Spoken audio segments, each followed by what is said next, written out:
Want to buy San Francisco Giants tickets online? Then you're on the right video. Today I'll be showing you the step-by-step process on how you can easily buy one. First thing first, move into any of the web browser and in the address bar search for Ticketmaster.com. Once the page loads, you have to make sure that you are logged in to your specific account. Once logged in, tons of different shows will be available to you. Now in the search bar, you need to search for San Francisco Giants. Well, you can see none of the upcoming events is available. It might be due to your location or the date you have chosen. Try changing the location or the date. After that, the tickets might be available to you.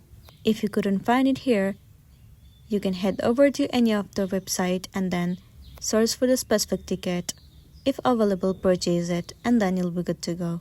So that's the end of the video. If this video helped you, give it a like and check out our next tutorial. Thank you.